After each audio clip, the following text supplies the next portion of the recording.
आपके लिए लेकर आए हैं निर्जला एकादशी का महात्म्य। निर्जला एकादशी का व्रत 6 जून को रखा जा रहा है, तो इसका महात्म्य सुनना बहुत ही फलदायी रहता है। युधिष्ठिर ने कहा, जनार्दन, ज्येष्ठ मास के शुक्ल पक्ष में जो एकादशी पड़ती हो, कृपया उसका वर्णन कीजिए। भगवान श्री कृष्ण बोले, राजन, इसका वर्णन परम धर्मात्मा सत्यवती नंदन व्यास जी करेंगे, क्योंकि ये संपूर्ण शास्त्रों के तत्वज्ञ और वेद वेदांगों के पारंगत विद्वान हैं। तब वेद व्यास जी कहने लगे, दोनों ही पक्षों की एकादशी के दिन भोजन न करें। द्वादशी के दिन स्नान आदि से पवित्र हो, फूलों से भगवान केशव की पूजा करें, फिर नित्य कर्म समाप्त होने के पश्चात पहले ब्राह्मणों को भोजन देकर अंत में स्वयं भोजन करे। राजन, जननाशोच और मरणाशोच में भी एकादशी को भोजन नहीं करना चाहिए। यह सुनकर भीमसेन बोले, परम बुद्धिमान पितामह, मेरी उत्तम बात सुनिए। राजा युधिष्ठिर, माता कुंती, द्रौपदी, अर्जुन, नकुल और सहदेव ये एकादशी को कभी भोजन नहीं करते तथा मुझसे भी हमेशा यही कहते कि भीमसेन, तुम भी एकादशी को न खाया करो, किंतु मैं उन लोगों से यही कहता हूँ कि मुझसे भूख नहीं सही जाएगी। भीमसेन की बात सुनकर व्यास जी ने कहा, यदि तुम्हें स्वर्गलोक की प्राप्ति अभीष्ट है और नरक को दूषित समझते हो, तो दोनों पक्षों की एकादशियों के दिन भोजन न करना। भीमसेन बोले, महाबुद्धिमान पितामह, मैं आपके सामने सच्ची बात कहता हूँ, एक बार भोजन करके भी मुझसे व्रत नहीं किया जा सकता, फिर उपवास करके तो मैं रह ही नहीं सकता हूँ। मेरे उदर में वृक्क नामक अग्नि सदा प्रज्वलित रहती है, अतः जब मैं बहुत अधिक खाता हूँ तभी यह शांत होती है।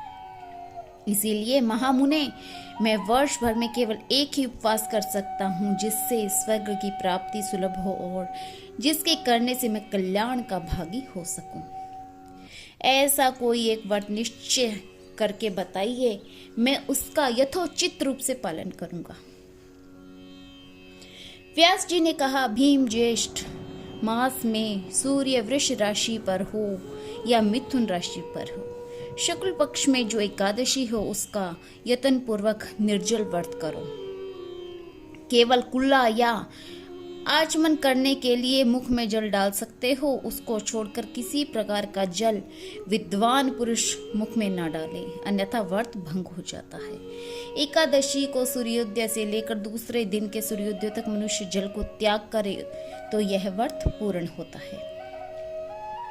तदनंतर द्वादशी को प्रभात काल में स्नान करके ब्राह्मणों को विधि पूर्वक जल और सुवर्ण का दान करे। इस प्रकार सब कार्य पूरा करके जितेंद्रिय पुरुष ब्राह्मणों के साथ भोजन करे। वर्ष भर में जितनी एकादशियां होती हैं, उन सब का फल निर्जला एकादशी के सेवन से मनुष्य प्राप्त कर लेता है। इसमें तनिक भी संदेह नहीं है।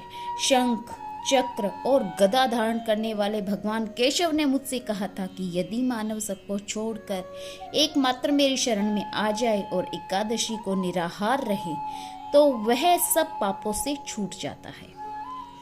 एकादशी व्रत करने वाले पुरुष के पास विशालकाय, विकराल आकृति और काले रंग वाले दंड पाशधारी भयंकर यमदूत नहीं जाते। अंतकाल में पीतांबरधारी सौम्य स्वभाव वाले, हाथ में सुदर्शन धारण करने वाले और मन में समान वेगशाली विष्णु दूत आखिर इस वैष्णव पुरुष को भगवान विष्णु के धाम में ले जाते हैं। अतः निर्जला एकादशी को पूर्ण यत्न करके उपवास और श्री हरि को पूजन करना चाहिए। स्त्री हो या पुरुष, यदि उसने मेरु पर्वत के बराबर महान पाप किया हो, तो यह सब इस एकादशी व्रत के प्रभाव से भस्म हो जाता है। जो मनुष्य उस दिन जल के नियम का पालन करता है, वह पुण्य का भागी हो जाता है। उसे एक एक प्रहर में कोटि कोटि स्वर्ण मुद्रा दान करने का फल प्राप्त होता सुना गया है। मनुष्य निर्जला एकादशी के दिन स्नान, दान, जप, होम आदि जो कुछ भी करता है, वह सब अक्षय होता है। यह भगवान श्री कृष्ण का कथन है। निर्जला एकादशी को विधि पूर्वक उत्तम रीति से उपवास करके मानव वैष्णव पद को प्राप्त कर लेता है। जो मनुष्य एकादशी के दिन अन्न खाता है, वह पाप का भोजन करता है। इस लोक में वह चंडाल के समान है और मरने पर दुर्गति को प्राप्त होता है। जो ज्येष्ठ के शुक्ल पक्ष में एकादशी का उपवास करके दान करेंगे वे परम पद को प्राप्त होंगे। जिन्होंने एकादशी का उपवास किया वे ब्रह्म हत्यारे, शराबी, चोर और गुरुद्रोही होने पर भी सब पातकों से मुक्त हो जाते हैं। कुंती नंदन, निर्जला एकादशी के दिन श्रद्धालु स्त्री पुरुषों के लिए जो विशेष दान और कर्तव्य विहित हैं उन्हें सुनो।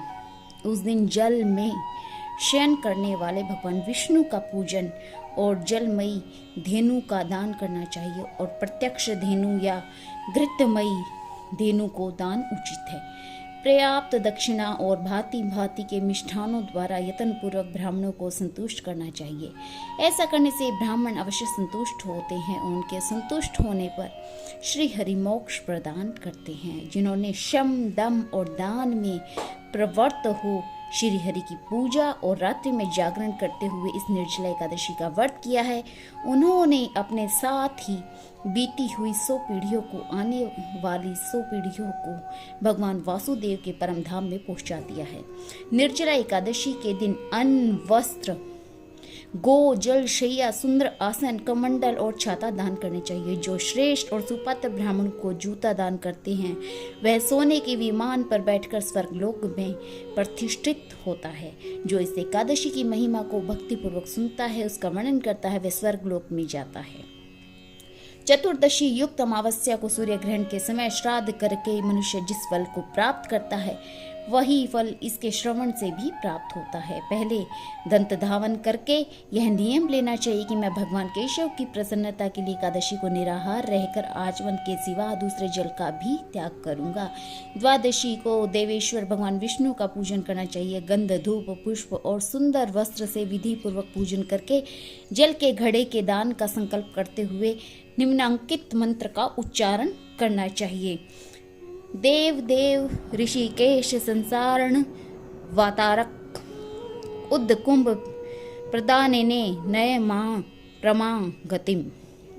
संसार सागर में तारने वाले हे देव देव ऋषिकेश, इस जल के घड़े का दान करने से आप मुझे परम गति को प्राप्त कराइए।